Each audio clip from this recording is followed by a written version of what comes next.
Os irmãos abram suas Bíblias no livro do Apocalipse, no capítulo 2.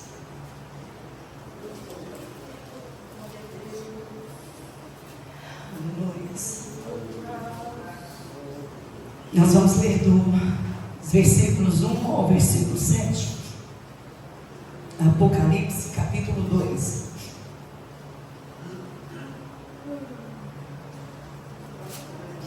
Na verdade, não tinha um tema, né? E aí eu falei, Senhor, e eu tinha que falar com a irmã, Senhor, Deus já me deu essa mensagem há muito tempo, e eu preciso de estudar. E eu fiquei cozinhando gala. Mas quando o Senhor precisa falar, Ele usa até de jumenta. Eu sou falha, mas se Ele usou de uma jumenta, o que Ele não pode fazer? Pode me usar. Então vamos ler. Ao anjo da igreja em Éfeso, escreve: estas coisas diz aquele que conserva na mão direita as 7 estrelas e que anda no meio dos 7 candeeiros de ouro. Conheço as tuas obras, tanto o teu labor como a tua perseverança, e que não podes suportar homens maus, e que puseste à prova os que a si mesmos se declaram apóstolos, não são, e os achastes mentirosos. Tens perseverança e suportaste provas por causa do meu nome, e não te deixaste esmorecer. Tenho, porém, contra ti que abandonaste o teu primeiro amor. Lembra-te, pois, de onde caíste, arrepende-te e volta à prática das primeiras obras. E se não, venho a ti, moverei do teu lugar o teu candeeiro, caso não te arrependas. Tens contudo a teu favor, que eu odeio as obras dos nicolaítas, as quais eu também odeio. Quem tem ouvidos, ouça o que o Espírito diz às igrejas. Ao vencedor, dar-lhe-ei que alimente da árvore da vida, que se encontra no paraíso de Deus. Os irmãos podem tomar um assento. E eu peço ao Espírito Santo que Ele possa falar ao seu coração, que você possa sair daqui com o coração contrito e quebrantado nessa noite. O que é a vontade do Senhor é que nós não pereçamos, e é por isso que Ele traz essa palavra hoje. Lembra-te, arrepende-te e volta. Apocalipse começa com João. João era o último apóstolo sobrevivente, já estava avançado em idade, e ele foi exilado em uma pequena ilha chamada Patmos. Patmos era uma ilha onde ficavam presos criminosos, e ela ficava a cerca mais ou menos de 110 quilômetros de Éfeso.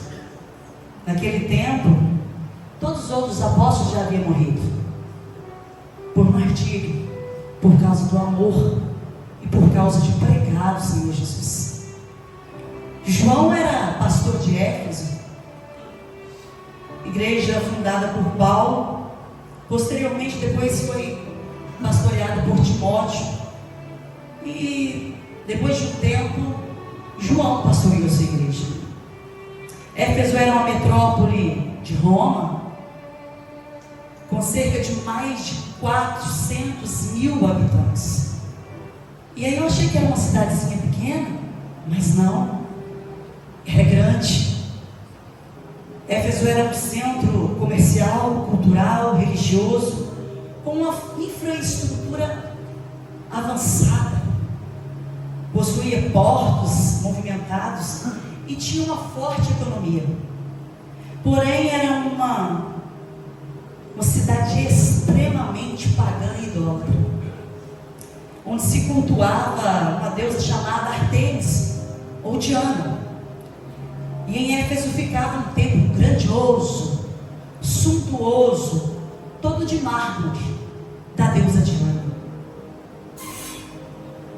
E além de cultuar Diana, os éfesos também cultuavam ao imperador. E E esse templo era tão suntuoso que ele era considerado como a sétima maravilha, uma das sétimas maravilhas do mundo antigo. Não era uma coisa pequena, não. Era uma coisa magnífica. E em uma das viagens de Paulo, ele chega até Éfeso, e ali ele funda a igreja em Éfeso, e ali ele fica por um período de 3 anos. E foi um reboliço. Aquela cidade foi impactada pelo poder de Deus. Eles nunca tinham visto aquilo. E nada mais se falava além de Paulo. Paulo, um grande homem, chegou na cidade.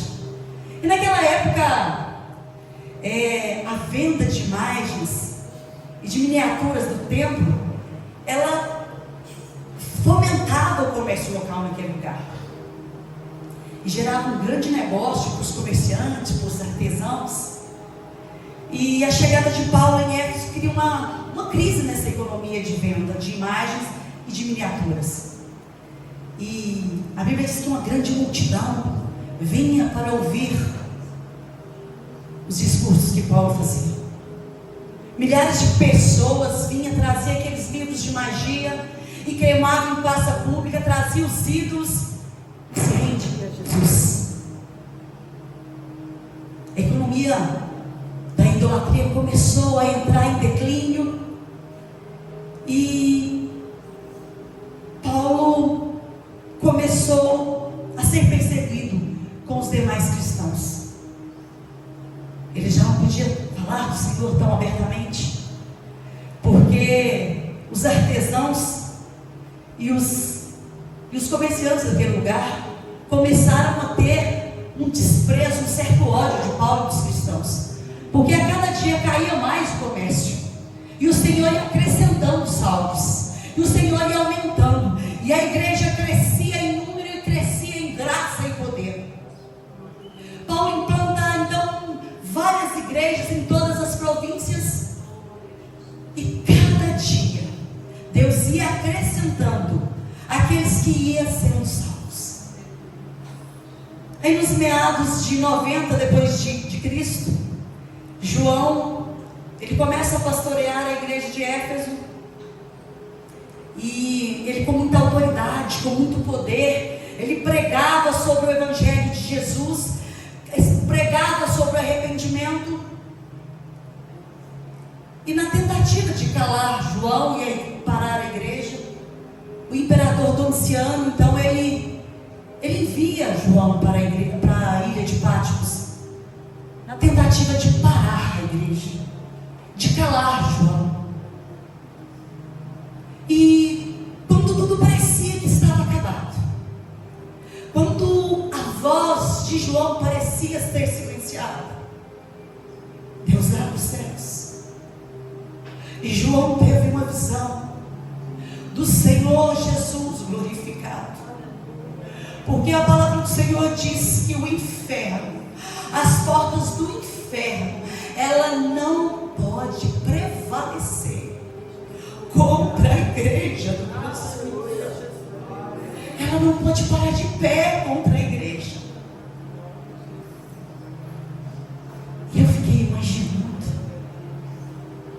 a igreja, ela é excelsa, ela tem autoridade, irmãos, e muitas vezes a gente não tem valorizado aquilo que nos foi dado. Nós temos autoridade para barrar as portas do inferno. O exército não tem, armas de fogo não tem, mas a nós foi dado força, autoridade, poder para parar as portas do inferno. E às vezes nós estamos tão abatidos, tão minguados, mas cadê o poder que nos foi dado?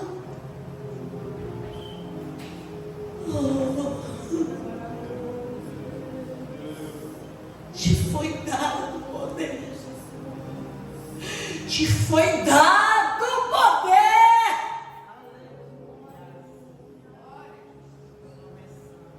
Nada pode parar a igreja do Deus vivo. E nessa visão que o Senhor dá a João, Ele ordena que João escrevesse 7 cartas às 7 igrejas da Ásia Menor. E apesar dessas cartas terem sido endereçadas àquelas 7 igrejas, elas representam hoje, nos nossos dias, os tipos de igreja de hoje. A mensagem do Senhor para aquelas igrejas continua sendo as mensagens que o Senhor tem para as igrejas do nosso tempo. E a primeira carta foi endereçada à igreja de Éfeso. Ela foi destinada, a primeira carta, à igreja de Éfeso. E no capítulo 1, Jesus se apresenta à igreja de Éfeso, dizendo: essas coisas diz aquele que conserva na mão direita as 7 estrelas e anda no meio, e anda no meio, e anda no meio, 7 candeiros. Isso mostra que Jesus, Ele nos tem guardado na palma de suas mãos. Ele diz assim: essas coisas diz aquele que conserva na mão direita as 7. Conservar é guardar, é proteger. Em João, no capítulo 10, versículo 27 e 28, diz assim, Jesus diz assim: as minhas ovelhas ouvem a minha voz, e eu conheço elas, e elas conhecem a minha voz, e ninguém poderá arrebatá-las das minhas mãos. Aqueles que são do Senhor, o Senhor conhece-nos. E Jesus ainda acrescenta que Ele anda no meio dos 7 candeiros, que são as igrejas. Candeeiro era um objeto utilizado tão somente para iluminar. Só que para manter a sua luz acesa, era necessário ser abastecido de azeite. Ele por si só ele não tinha luz própria. E Jesus aqui ele tipifica a igreja como um candeeiro. Você é um candeeiro. E como é que está a sua luz?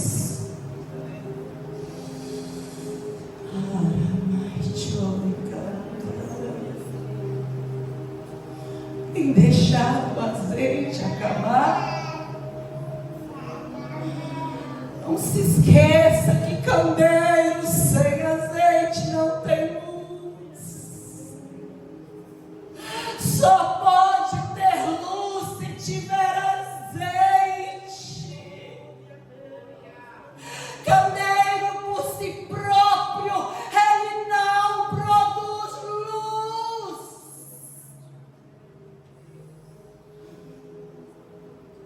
E a missão da igreja é como candeeiro, é iluminar esse mundo de trevas através do exemplo, através da pregação da palavra.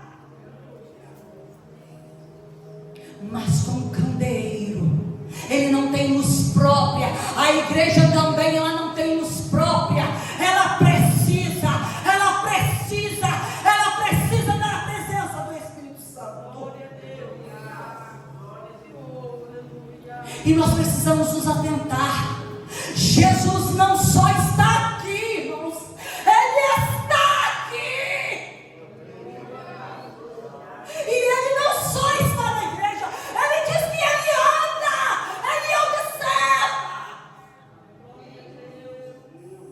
E como tem sido a sua atitude? Porque Ele tem te observado. Quando você entra, quando você assenta nesse banco, como tem sido as suas atitudes? Porque Ele está aqui e Ele tem observado. Será que Ele tem gostado das suas atitudes? Será que você pode olhar para Ele? Hoje você se envergonha.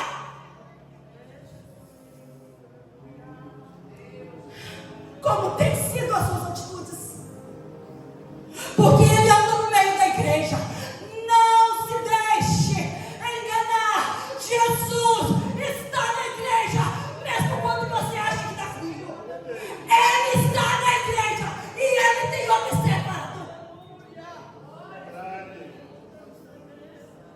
Além de observar, Ele anda. Ele anda. Será como tem sido as nossas atitudes? Ele sonda. Ele sonda quando você se assenta nesse banco e o seu pensamento não é fora. Ele sonda. Ele sabe. Ele exorta. Ele disciplina. Será que você tem vindo aqui foi só para passar o tempo? Porque Ele sabe.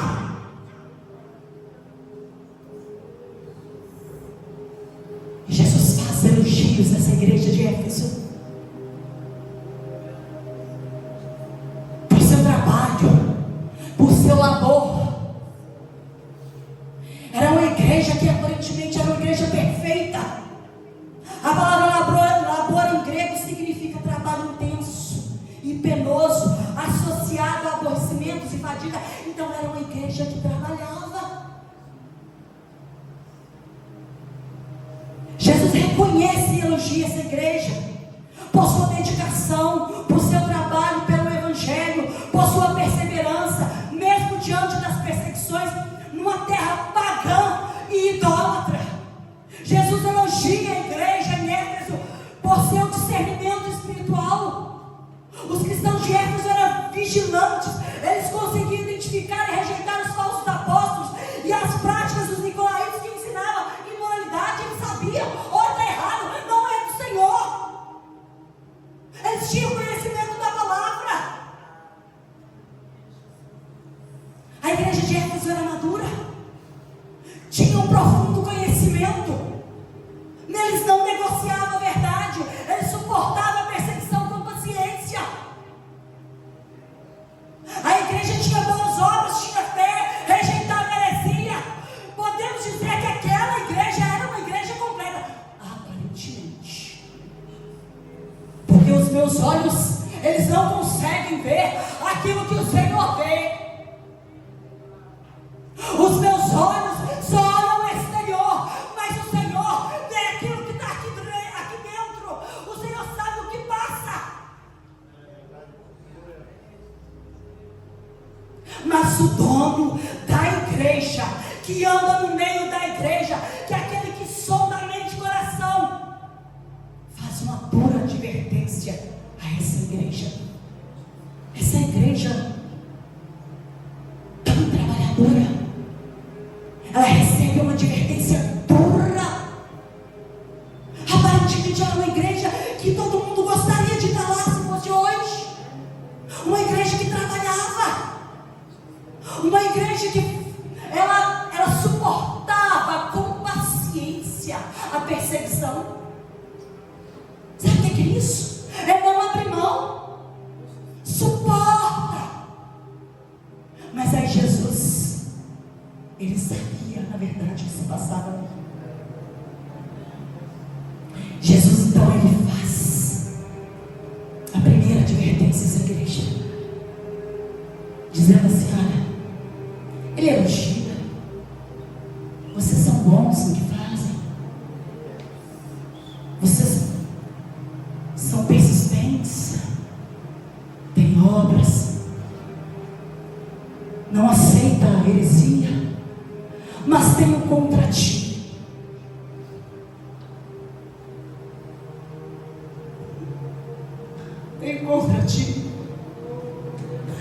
que abandonaste o teu primeiro amor.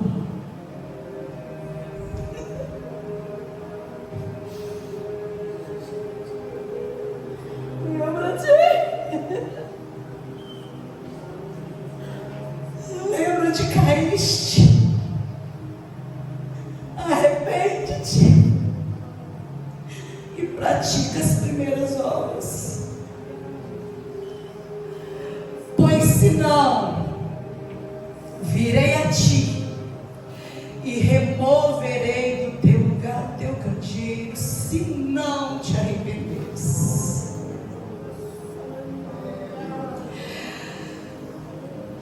A igreja de Éfeso tinha todas as características de uma igreja viva e atuante. Porém, ela estava em pecado. Não era um pecado moral, era um pecado espiritual. O que Jesus estava dizendo era: vocês têm obras, mas estão em pecado, pois deixaram o primeiro amor.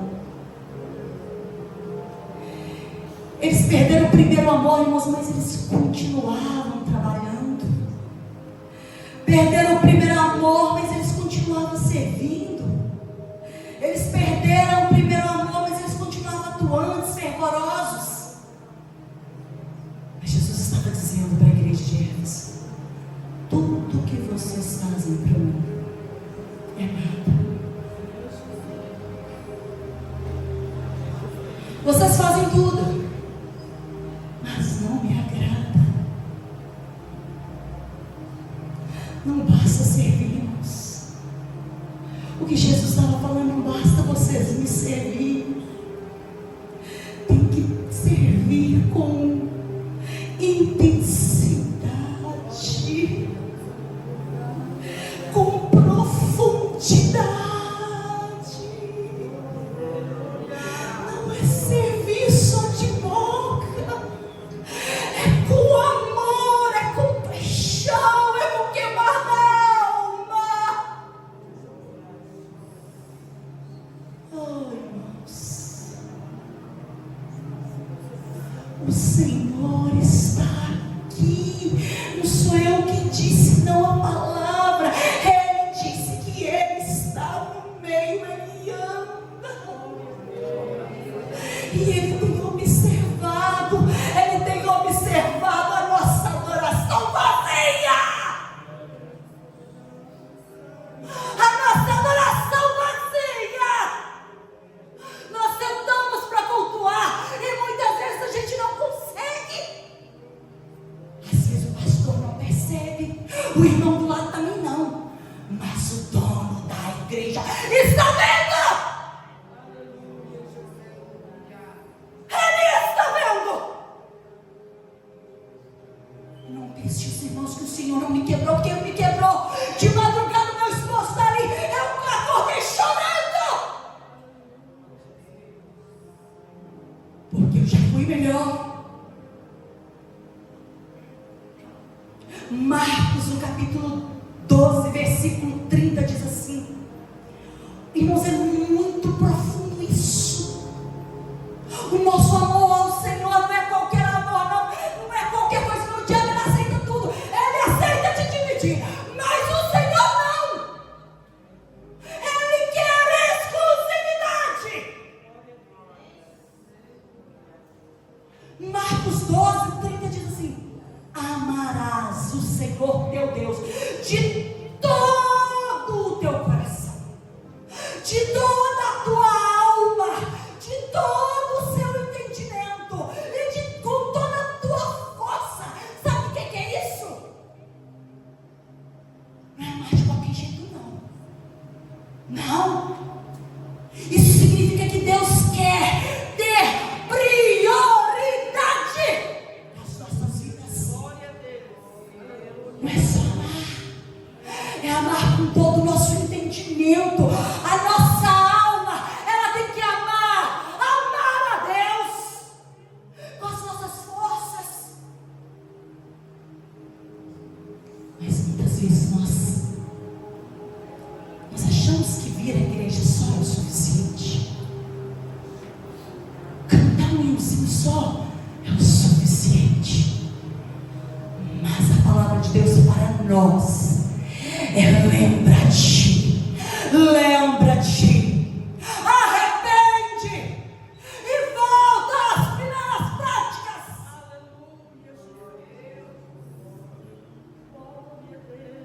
Deus deve estar acima das nossas vontades, dos nossos sonhos, dos nossos planos, da nossa família, dos nossos bens. O amor a Deus precisa estar acima de tudo. Deus deve estar em primeiro lugar em cada escolha que nós fizermos, irmãos, em cada nossa ação. É muito sério. Não dá para amar a Deus de qualquer jeito, Ele não aceita. E esse amor a Deus, ele deve refletir em nossas ações, nas nossas decisões, em nosso relacionamento diário. As pessoas precisam ver que é uma diferença.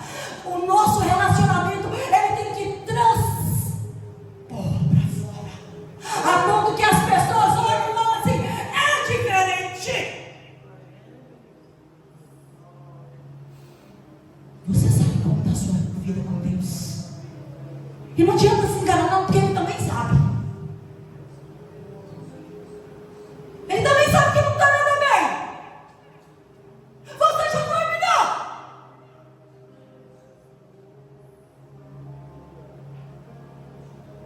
E às vezes a gente faz cara de paisagem. Irmãos, eu não estou falando aqui porque eu sou boa, não, que eu não sou, não. Eu sou ruim demais. Eu apanhei muito. Eu estava ali, eu falava: Senhor, como é que eu vou falar? E eu estou falando aqui com temor e tremor do Senhor. E Deus conhece. Isso, irmãos, não tem a ver o amor ao Senhor, o amor verdadeiro a Deus. Não tem a ver com quanto você trabalha para Ele, não. Não tem. Não tem a ver com aquilo que você faz na igreja. Não tem a ver com isso, não. Isso não é amor, isso é obrigação. Tem a ver com a intensidade. Tem a ver com a motivação. Você pode vir todos os dias à igreja. Para Jesus não importa quanto você ora. Para Ele não importa quanto você jejua. Se você está na igreja todos os dias, se você canta, se você prega. Não. Para Jesus importa a intensidade com que você faz. Jesus se importa com o que é que te motiva a fazer. Qual tem sido a nossa motivação? É pelo Senhor mesmo? Ou às vezes você tem vindo para agradar o pastor? Ou quem sabe você acha que se você vir, você vai se livrar do inferno? Não. A motivação, se não for o Senhor, Ele não aceita. Tudo que nós fizermos, a motivação tem que ser Ele. Tem que ser por Ele. Tem que ser para Ele, porque senão Ele não aceita.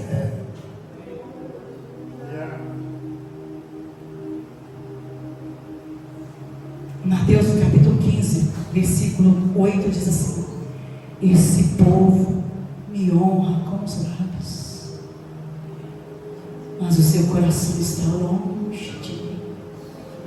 Oh Deus, será que é a nossa situação?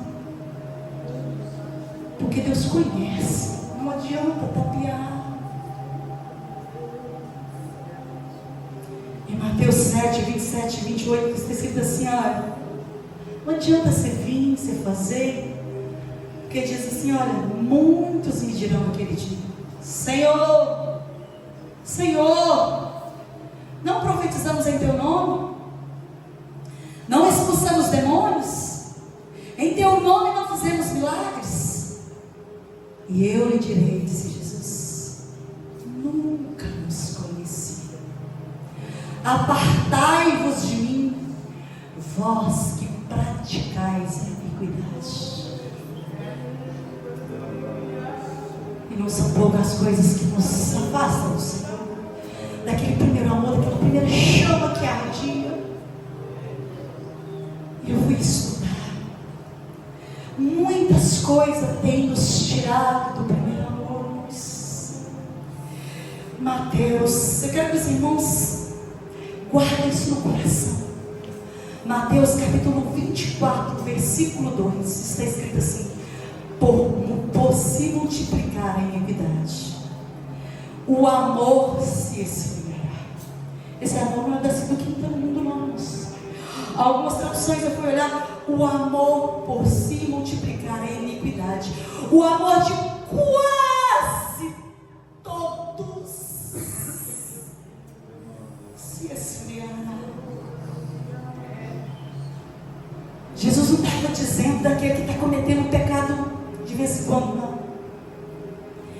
É tão sério que Jesus estava dizendo assim: olha, a multiplicação dos pecados da sociedade ao nosso redor, ele pode fazer a gente perder o primeiro amor. Precisamos ter cuidado de não tolerarmos ou acostumarmos com o pecado que nos cerca.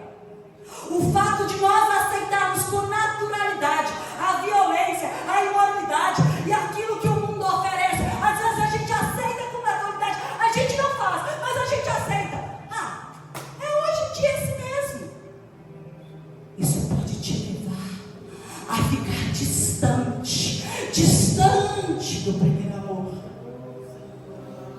Mesmo que você não pratique, mas você não se importa. Eu não estou fazendo,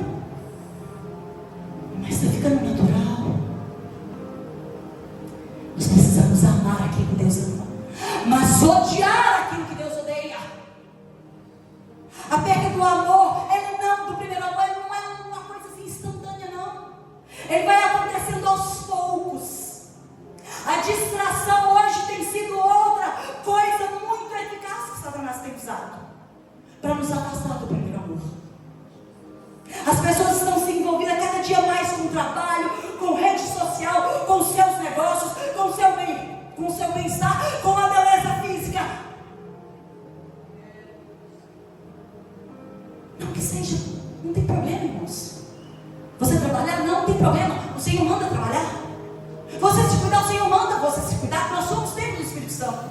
O problema é quando isso toma o seu tempo todinho e você não tem mais tempo para orar, e você já não tem mais tempo para ler a palavra, e isso vai te distanciando do primeiro amor.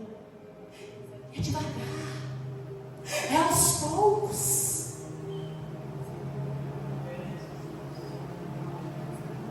Até amar, você ama, né?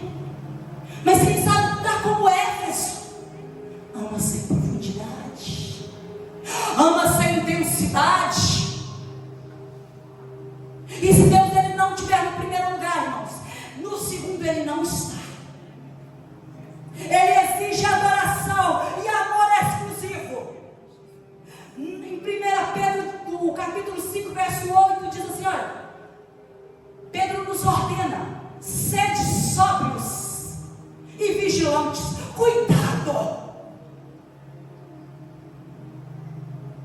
O mesmo Jesus que aponta a falha da igreja em Éfeso, ele também aponta o caminho para a restauração. Ele diz assim: lembra-te onde caíste, arrepende-te e volta à prática das primeiras obras. E se não, eu venho a ti e eu vou remover do teu lugar o teu candeeiro, caso não te arrependas. Jesus menciona 3 passos para voltarmos ao primeiro amor. O primeiro conselho, ele diz assim: e lembra-te onde caíste. É lembrar do tempo anterior, aquele tempo antes de você cair, antes de você esquecer quem era Deus na sua vida. Você lembra? É lembrar do início da nossa caminhada cristã. É lembrar aquele tempo que às vezes a gente passava o dia inteiro ansioso, esperando estar à noite para a gente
soluços, gemidos, irmãos, e as lágrimas corriam.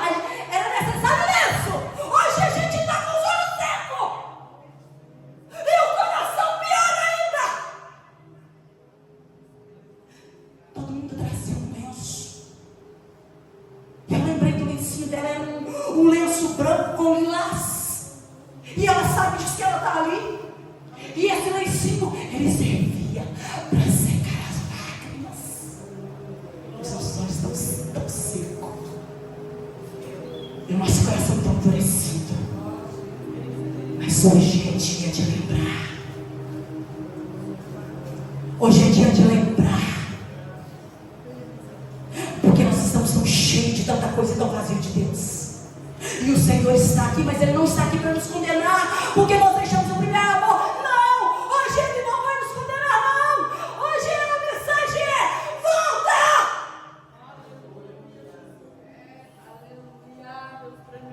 O segundo conselho do Senhor Jesus é: arrepende-te. Arrepende-te.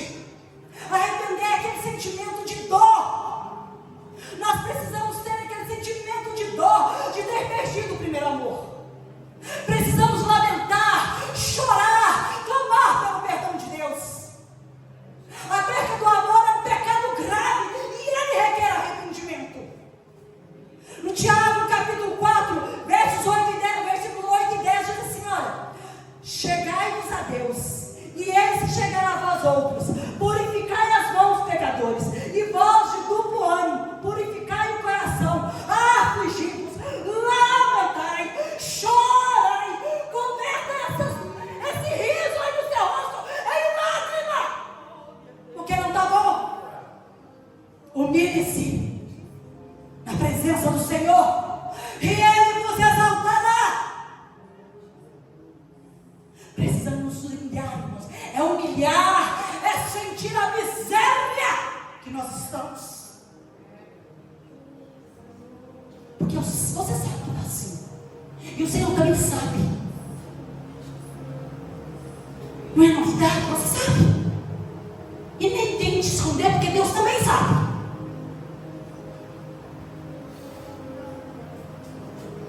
E abandonar o primeiro amor, sim. Não se deixe enganar, não. É pecado. É pecado. É pecado e precisa se arrepender. Precisamos chorar, lamentar, arrependidos e pedir perdão a Deus. Fazer como Davi, no Salmo 50, número 51, no verso 12, diz assim: torna-me da alegria da salvação. O terceiro conselho de Jesus à igreja de Éfeso: volta à prática das primeiras obras. Volta a ser quem você era antes. Não basta só lembrarmos e arrependermos, porque Judas também arrependeu, só que ele não voltou. E quando a gente lembra, arrepende e não volta, sabe o que acontece? A gente fica com remorso. Mas Deus não quer que nós fiquemos com remorso. Ele quer que a gente volte. Temos que voltar a servir a Deus como outrora. Colocarmos Jesus no centro da nossa adoração, no centro da nossa vida. Os nossos hinos hoje para nossa vergonha, irmãos. Só falando eu posso, eu fiz, eu vou, eu tô. Irmãos, cadê a adoração a Deus? Para nossa vergonha, tem hino que não fala no nome do Senhor Jesus. Fala eu. Que adoração é essa? Eu creio que Deus deve te olhar e Ele deve abominar. Eu subo, eu desço, eu crio raiz. Cria nada. Você não cria, porque se Ele não estiver, você não cria. Precisamos rever isso o mais urgente possível, porque Ele está às portas. Passar o pente fino nessas músicas, porque não são hinos.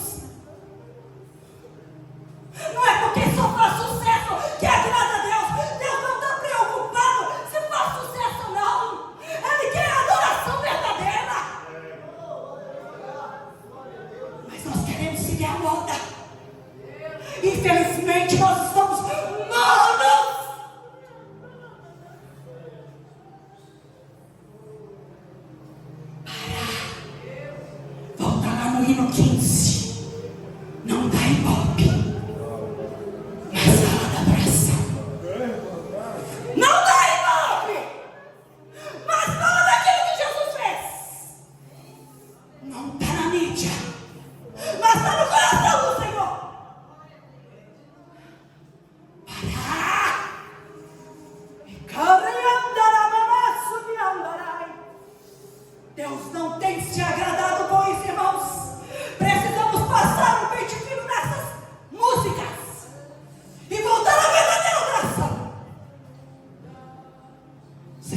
para ir para uma terra distante.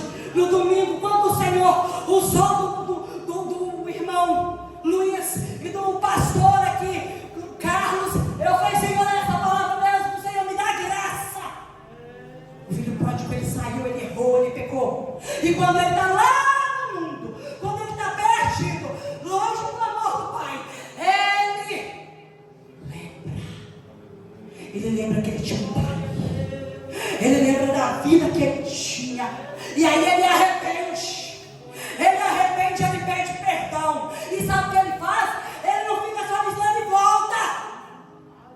O Senhor quer que nós voltemos. Ele volta arrependido. E quando ele volta arrependido, o Pai o recebe. Mas Jesus diz assim: se não voltar ao primeiro amor, virei a ti e removerei do teu lugar o teu candeeiro, caso não te arrependas. Você acha que você pode sozinho? Você acha que isso é muito bom? Você acha que você tem o que você tem por seus méritos?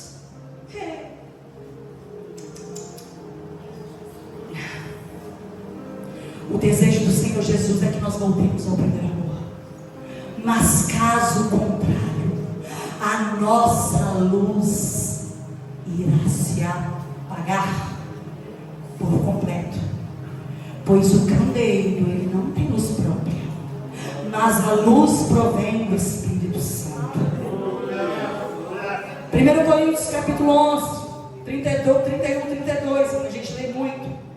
Está escrito assim: porque se julgássemos a nós mesmos, não seríamos julgados. Mas quando julgamos a nós mesmos, somos disciplinados pelo Senhor, para não sermos condenados com o mundo. Hoje é dia de julgarmos as nossas atitudes e a nossa vida, e aceitarmos a disciplina do Senhor, para não sermos condenados com o mundo. E há uma promessa: ao que vencer, dar-lhe-ei que se alimente da árvore da vida, que está no paraíso do Senhor. Quem tem ouvidos, ouça. Quem está aqui, ouça, porque o Senhor, você está avisado. Você não vai poder falar que você não sabia, porque Deus te avisou hoje.